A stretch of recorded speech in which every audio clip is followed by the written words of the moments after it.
الله.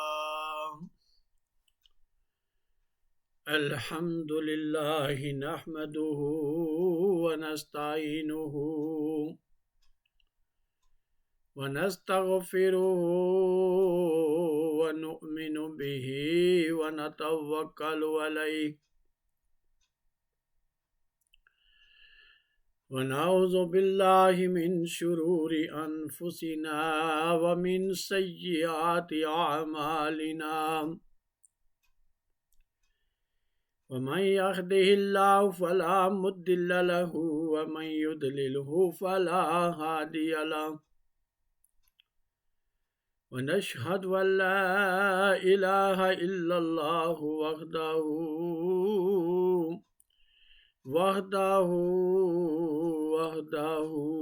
لا شريك له ونشهد أن سيدنا ومولانا محمدا عبده ورسوله أما بعد فأعوذ بالله من الشيطان الرجيم بسم الله الرحمن الرحيم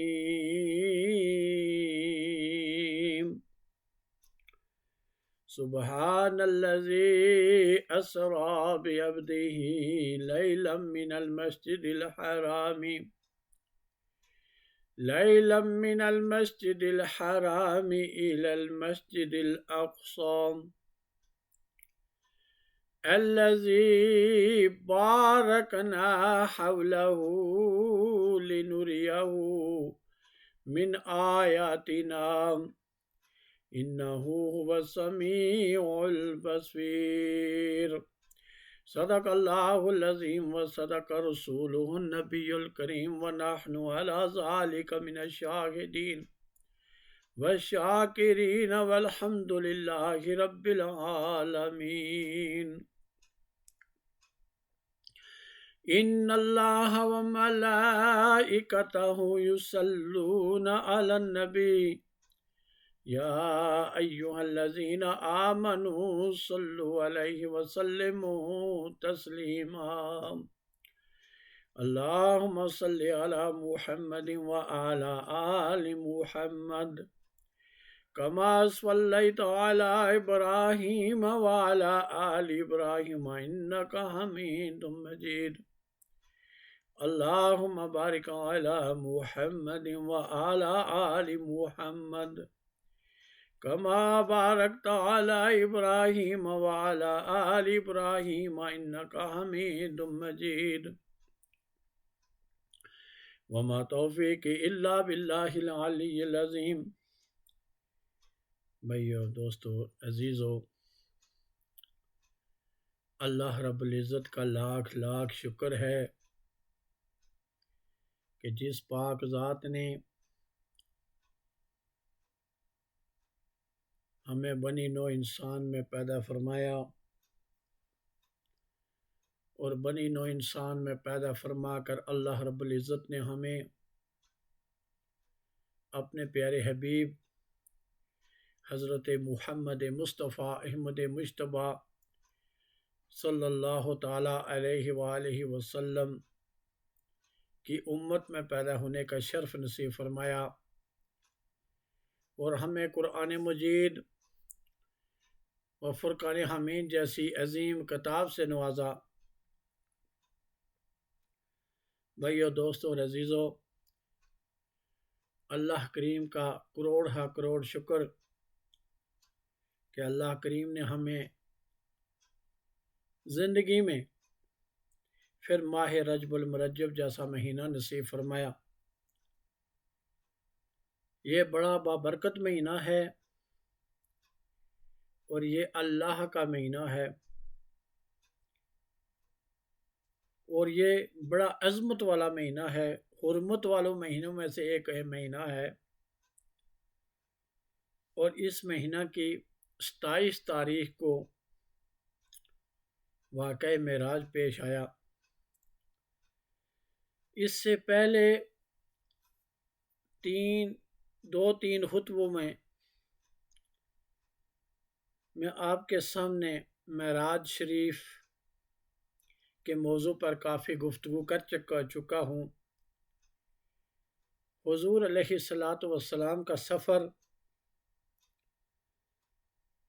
جو مکہ معظمہ سے بیت المقدس تک، مسجد حرام سے مسجد اقصی تک کا سفر، اور اس سفر کے بیچ میں میرے اور آپ کے آقا حضرت محمد رسول اللہ صلی اللہ علیہ وآلہ وسلم نے جو عجائبات کا مشاہدہ فرمایا، وہ میں نے آپ حضرات کے سامنے گوش گزار کیا کہ حضور علیہ الصلاۃ والسلام نے کیا کیا نشانیاں دیکھیں، اور پھر حضرت موسیٰ علیہ السلام کی قبر سے حضور علیہ الصلاۃ والسلام جب گزرے تو موسیٰ علیہ السلام کو قبر میں نماز پڑھتے ہوئے دیکھا۔ تو بھائیو، دوستو اور عزیزو، یہ تفصیل تو گزر چکی ہے، اور پھر دوسرے خطبے میں حضور علیہ الصلاۃ والسلام نے جو مسجد اقصی میں جو امامت فرمائی سب انبیاء کی، اور آپ امام بن گئے سب انبیاء کے، اس تک اور حضور صلی اللہ علیہ وسلم کی امامت کے بعد جو انبیاء نے خطبے دیے، وہ خطبات بھی میں نے پچھلے خطبہ میں آپ کے سامنے گوش گزار کیے۔ آج انشاءاللہ العزیز معراج کی کچھ حکمتیں کہ معراج کیوں ہوئی، اور مسجد اقصی سے لے کر آسمانوں تک کا سفر آج بیان کیا جائے گا۔ اللہ رب العزت سے دعا ہے کہ اللہ کریم مجھے حق بیان کرنے کی توفیق نصیب فرمائے، اور مجھ کو اور آپ سب کو اس پر عمل پیرا ہونے کی توفیق نصیب فرمائے۔ سب سے پہلے آیہ کریمہ اور اس کا ترجمہ۔ اللہ رب العزت نے اپنے پاک کلام میں سورہ بنی اسرائیل کی ابتدائی آیت میں معراج شریف کا ذکر کرتے ہوئے اللہ رب العزت نے اپنے پاک کلام میں ارشاد فرمایا، سبحان الذی اسری بعبدہ لیلا من المسجد الحرام الی المسجد الاقصی الذی بارکنا حولہ لنریہ من آیاتنا انہ هو السمیع البصیر۔ پاکی ہے اس سے جو اپنے بندے کو راتوں رات لے گیا مسجد حرام سے مسجد اقصی تک، جس کے گردا گرد ہم نے برکت رکھی ہے کہ ہم اس سے اپنی عظیم نشانیاں دکھائیں، بے شک وہ سنتا دیکھتا ہے۔ معزز سامعین، خداوند تعالیٰ نے واقعہ معراج کو لفظ سبحان سے شروع کیا، جس کا معنی اللہ تعالیٰ کی پاکی اور عیب و عجز و نقص سے پاک ہونا ہے۔ لفظ سبحان کا ذکر کرنے میں حکمت یہ ہے کہ معراج جسمانی پر منکرین کی طرف سے جتنے بھی اعتراضات ہوں ان سب کا جواب ہو جائے کہ یہ کس طرح ہو سکتا ہے کہ ایک آن میں حضور صلی اللہ علیہ وآلہ وسلم مکان لا مقام پر جائیں اور واپس بھی آ جائیں، چونکہ رب تعالیٰ کو علم تھا کہ محبوب کے معراج پاک پر بہت اعتراض ہوں گے، لہٰذا اللہ تعالیٰ نے لفظ سبحان فرما کر بتا دیا کہ اگر یہ میرے لیے بھی محال ہے تو اس سے میرا عجز ثابت ہوگا، اور میرے لیے عجز ایک عیب ہے، میں تو ہر عیب سے پاک ہوں۔ حتیٰ کہ کفار و مشرکین نے واقعہ معراج سن کر حضور صلی اللہ علیہ وآلہ وسلم کی تکذیب کی، آپ کو جھوٹا کہا، تو اللہ تعالیٰ نے لفظ سبحان فرما کر واضح کر دیا کہ میں جھوٹا رسول بنانے سے پاک ہوں، میں بھی سچا ہوں، میرا نبی بھی سچا ہے، جھوٹے ہو تو تم ہو۔ پھر ارشاد فرمایا اسرا بعبدہ، اسرا سیر کرائی، یہ بھی بتا دیا کہ واقعہ معراج کے بارے میں میرے محبوب صلی اللہ علیہ وآلہ وسلم پر تمہیں اعتراض کرنے کا کوئی حق نہیں، اس لیے کہ انہوں نے جانے کا دعویٰ نہیں کیا، دعویٰ تو میں کر رہا ہوں کہ میں نے سیر کرائی۔ پھر ارشاد فرمایا بے عبد ہی، عبد کیوں کہا؟ عبد کیوں کہا؟ رسول ہی، نبی ہی، حبیب ہی، نور ہی کیوں نہ کہہ دیا؟ تو سنیے، عبد کی 3 قسمیں ہیں۔ عبد کی کتنی قسمیں ہیں؟ 3 قسمیں ہیں۔ ایک عبد رقیق یعنی پورا غلام، نمبر 1 عبد رقیق جس کا مطلب ہوتا ہے پورا غلام، نمبر 2 عبد بک یعنی بھاگنے والا غلام، اور نمبر 3 عبد معزون جس کو مالک اجازت دے کہ تو میرے خزانے سے جو چاہے لے سکتا ہے اور جو چاہے کسی کو دے سکتا ہے، تجھے پورا اختیار ہے۔ یہ جو نمبر 3 عبد معزون ہے، یہ عام عبد نہیں ہے، یہ خاص عبد ہے، یہ خاص بندے کے لیے استعمال ہوتا ہے۔ عبد معزون یعنی ایک ایسا غلام جس پر مالک اتنا ہر چیز پر بھروسہ کر کے، یعنی اس پر اتنا بھروسہ کر دیا کہ گھر بار چابیاں ہر چیز خزانے کی چابیاں اس کے سپرد کر دیں کہ یہ لو، اس میں سے اس خزانے میں سے جو چاہے تم خود بھی لے سکتے ہو اور کسی کو بھی دے سکتے ہو۔ اس کو بولتے ہیں عبد معزون، یعنی تجھے پورا اختیار ہے۔ اسی طرح حضور صلی اللہ علیہ وآلہ وسلم عبد تو ہیں مگر عام عبد نہیں۔ جب اللہ تعالیٰ نے آپ کو اِنَّا أَعْطَيْنَاكَ الْكَوْثَرَ کے خزانوں سے نوازا تو گویا فرما دیا محبوب یہ لے خزانے، اب تجھے اجازت بھی ہے اور اختیار بھی، تو جس سے چاہے جتنا چاہے دے اور تجھے اختیار ہے۔ لہٰذا حضور صلی اللہ علیہ وسلم مقام عبدیت کے اعلیٰ مرتبے پر فائز تھے۔ حضور اکرم صلی اللہ علیہ وسلم مقام عبدیت کے اعلیٰ مرتبے پر فائز تھے، تو اللہ تعالیٰ نے بے عبد ہی فرمایا۔ حضرات، اب دیکھنا یہ ہے کہ معراج کیوں ہوئی، اس کی اصل حکمت کیا ہے، تو خدا تعالیٰ ہی جانتا ہے، مگر جو علماء کی تحقیق سے ثابت ہے ان میں سے چند ایک کا ذکر کیا جاتا ہے۔ سب سے پہلے اللہ تعالیٰ نے ارشاد فرمایا فرشتوں انی جاعل فی الارض خلیفہ، میں زمین میں اپنا نائب بنانے والا ہوں۔ تو فرشتوں نے کیا فرمایا؟ فرشتوں نے کیا عرض کی؟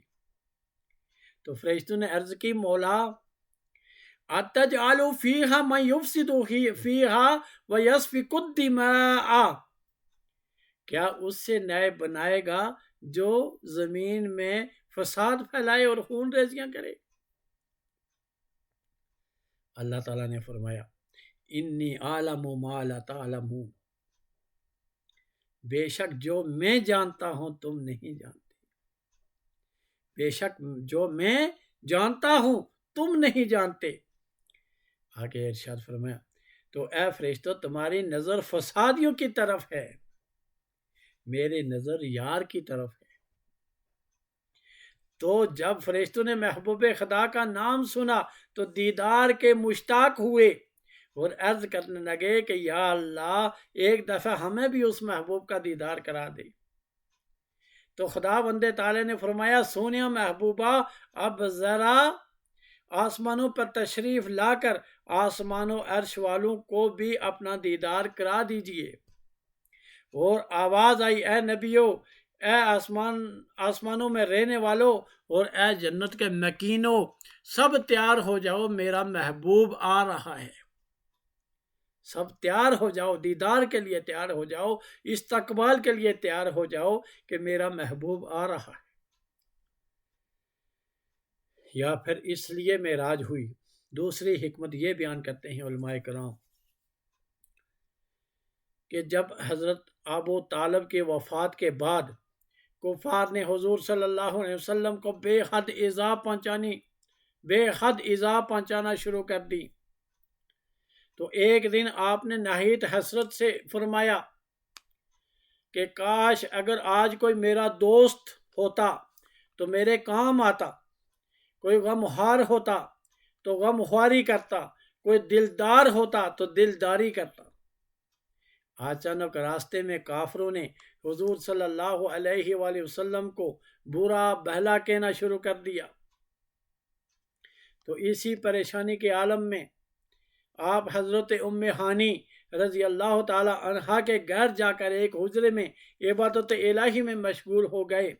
چنانچہ اللہ تعالیٰ نے اپنے محبوب کریم صلی اللہ علیہ وآلہ وسلم کو پریشان حال دیکھ کر غمخواری اور دلداری فرمائی، اور اسی رات جبرائیل علیہ السلام کو بھیج کر اپنے محبوب حضرت محمد رسول اللہ صلی اللہ علیہ وآلہ وسلم کو اپنے پاس بلایا اور فرمایا سونیا پریشان نہ ہونا، ان بے ایمانوں کی کیا مجال کہ آپ کا بال بھی بیکا کر سکیں، آپ کا بول بالا ہوگا، کفار کا منہ کالا ہوگا، قربان جائیں۔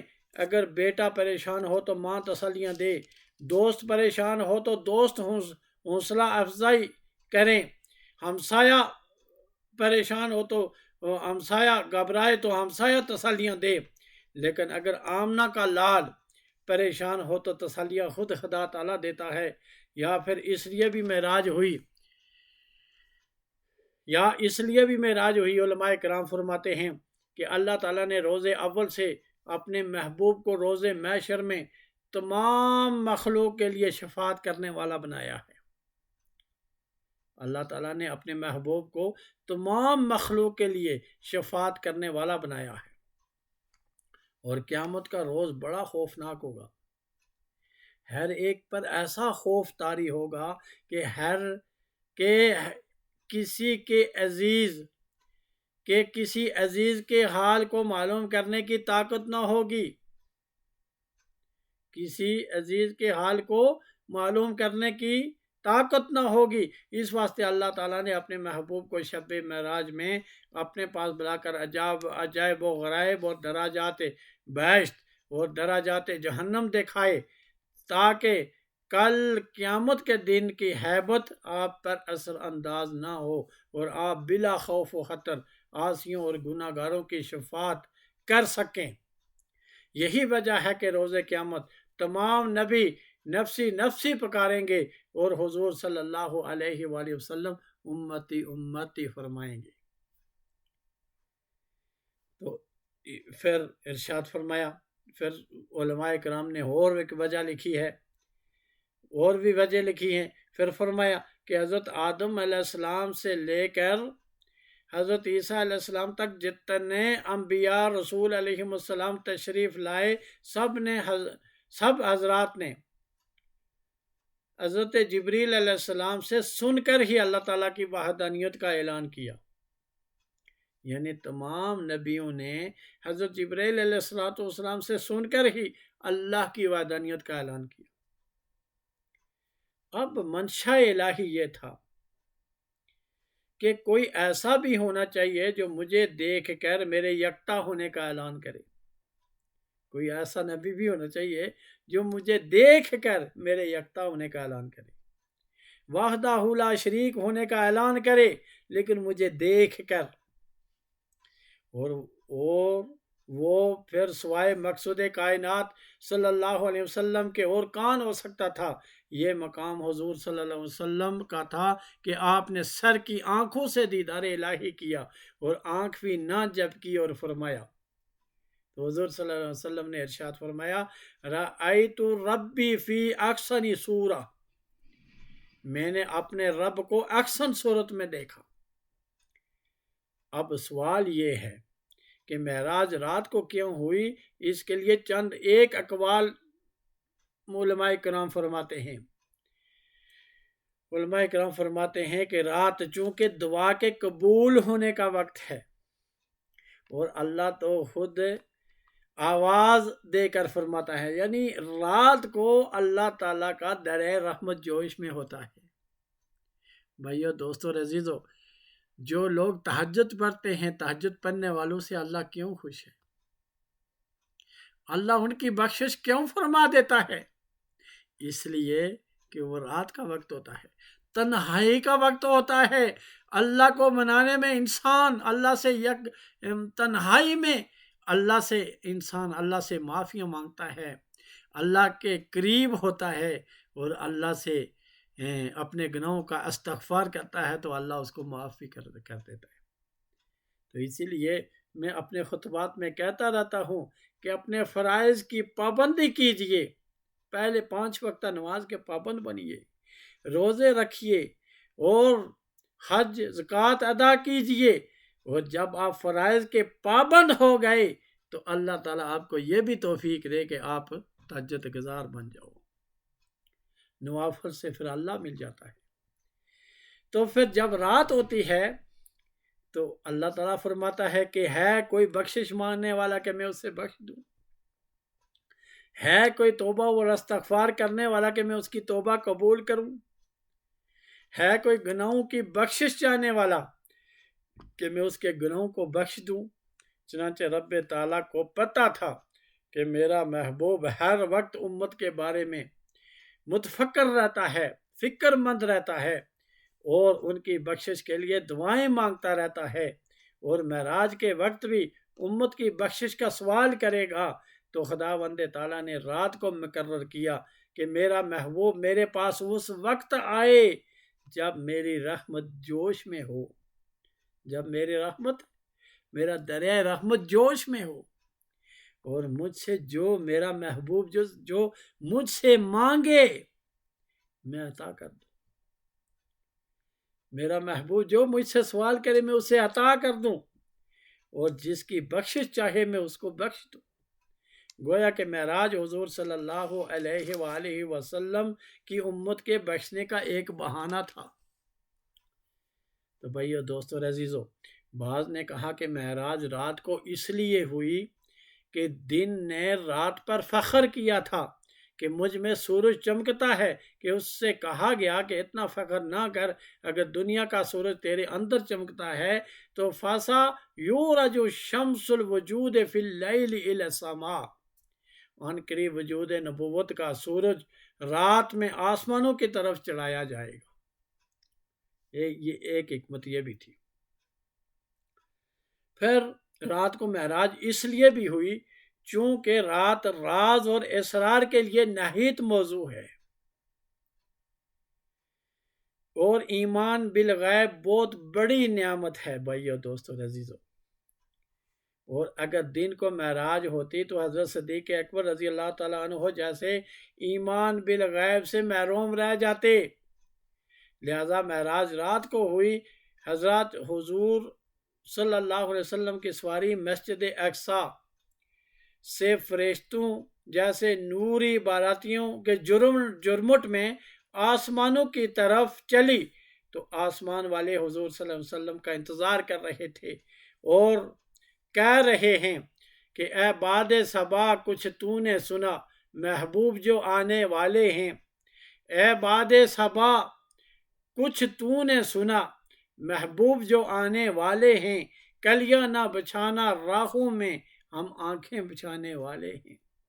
حضور صلی اللہ علیہ وسلم نے ارشاد فرمایا ثم اورجا بنا الی السماء فاستفتح، جبریل فقیل من انت قال جبریل فقیل ومن معک قال محمد قیل وقد بعث الیہ قال قد بعث الیہ فافتح لنا۔ پھر آسمان کی طرف عروج ہوا۔ حضور صلی اللہ علیہ وسلم کیا فرماتے ہیں؟ پھر آسمانوں کی طرف عروج ہوا۔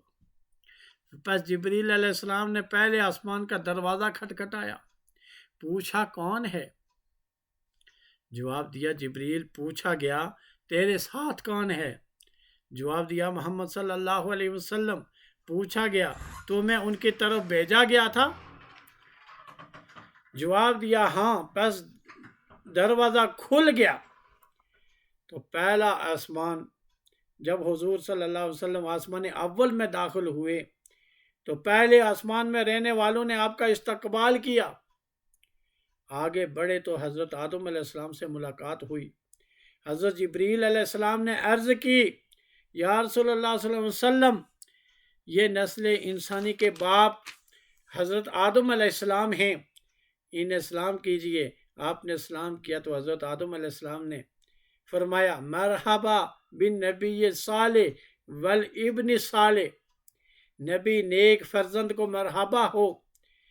پہلے آسمان کے عجائبات کو ملاحظہ کرتے ہوئے دوسرے آسمان پر نبی پاک صلی اللہ علیہ وسلم پہنچے تو وہاں حضرت عیسیٰ علیہ السلام اور حضرت یحییٰ علیہ السلام سے ملاقات ہوئی تو انہوں نے بھی مرحبا بن نبی صالح والاخ صالح، نبی صالح اور بھائی صالح کو مرحبا ہو، انہوں نے بھی آپ کو مرحبا کہا، ان الفاظ میں مرحبا کہا۔ تو دوسرے آسمان کی سیر فرماتے ہوئے جب تیسرے آسمان پر پہنچے تو وہاں حضرت یوسف علیہ السلام سے ملاقات ہوئی۔ یوسف علیہ السلام نے بھی آپ کا خیر مقدم کیا۔ تیسرے آسمان سے گزر کر چوتھے آسمان پر پہنچ گئے حضور صلی اللہ علیہ وسلم تو وہاں حضرت ادریس علیہ السلام ملے۔ سلام کے بعد حضور صلی اللہ علیہ وسلم نے فرمایا اے میرے نبوت کے بھائی ادریس، تم تو بہت خوش قسمت ہو کہ اللہ تعالیٰ نے تمہیں آسمان پر زندہ اٹھا لیا اور جیتے جی جنت میں پہنچایا۔ یہ سن کر حضرت ادریس علیہ السلام نے عرض کیا کہ حضور میں نے تو ابھی تک جنت دیکھی بھی نہیں، حضور میں نے ابھی تک تو جنت دیکھی بھی نہیں، میں تو صرف جنت کے باہر یہاں باغیچے میں رہتا ہوں۔ جب میں نے چاہا کہ جنت میں داخل ہو جاؤں تو کیا دیکھتا ہوں کہ جنت کے دروازہ پر لکھا ہوا ہے کہ اس میں محمد صلی اللہ علیہ وسلم اور ان کی امت سے پہلے کوئی بھی داخل نہیں ہوگا۔ تو حضور صلی اللہ علیہ وسلم اسی وقت سے دل میں یہ آرزو رکھتا ہوں کہ کاش کہ میں آپ کا امتی ہوتا۔ ہم کتنے خوش قسمت ہیں بھائیو، دوستو اور عزیزو، ہم کتنے خوش قسمت ہیں کہ اس نبی کی امت میں اللہ نے ہمیں پیدا فرمایا جس نبی کی امت میں نبیوں نے پیدا ہونے کی خواہش ظاہر کی کہ کاش کہ ہم اس نبی کی امت میں ہوتے۔ تو بھائیو دوستو اور عزیزو، ہم خوش قسمت ہیں، تو ہمیں اپنی خوش قسمتی پر فخر ہے کہ ہم حضور صلی اللہ علیہ وسلم کے امتی ہیں۔ تو اللہ تعالیٰ ہمیں ان کی اداؤں سے محبت کرنے کی توفیق نصیب فرمائے۔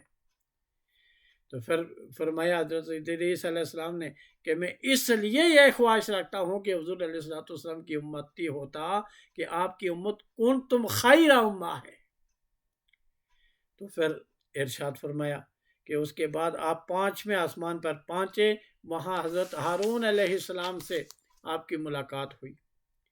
اس کے بعد 6 آسمان پر آپ پہنچ گئے تو 6 آسمان پر حضرت موسیٰ علیہ السلام سے ملاقات ہوئی تو انہوں نے بھی حضور صلی اللہ علیہ وسلم کو ان الفاظ سے مرحبا کہا، فرمایا مرحبا بن نبی صالح والاخ صالح، کہہ کر آپ کا استقبال کیا۔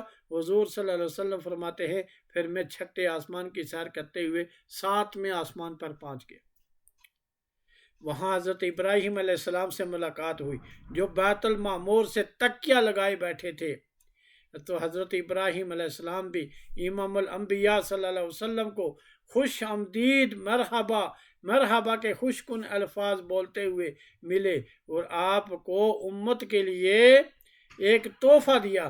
حضرت ابراہیم علیہ السلام نے فرمایا یا محمد اقرأ امتک من السلام، اے محمد صلی اللہ علیہ وسلم اپنی امت کو میری طرف سے سلام پہنچا دینا، اپنی امت کو میری طرف سے میرا سلام پہنچا دیجئے۔ تو وعلیکم السلام۔ تو ہم اتنے خوش قسمت ہیں کہ سیدنا ابراہیم علیہ السلام نے حضور علیہ السلام کے ہاتھ ہمارے لیے سلام بھیجا۔ تو بھائیو، دوستو، عزیزو، اور پھر فرمایا ابراہیم علیہ السلام نے کہ اپنی امت کو یہ بتائیے کہ انہیں بتائیے کہ جنت کی مٹی بڑی خوشبودار ہے اور آب شیریں ہے، وہ وسیع و اموار ہے، اور اس کے بیل بوٹے سبحان اللہ والحمد للہ ولا الہ الا اللہ واللہ اکبر ولا حول ولا قوت الا باللہ العلی العظیم ہیں۔ اسی لیے حضور صلی اللہ علیہ وسلم نے ارشاد فرمایا کہ جو شخص ایک دفعہ سبحان اللہ کہے گا اوری ست لاہ نخلۃ فی الجنہ، تو اس کے لیے جنت میں ایک درخت لگا دیا جائے گا۔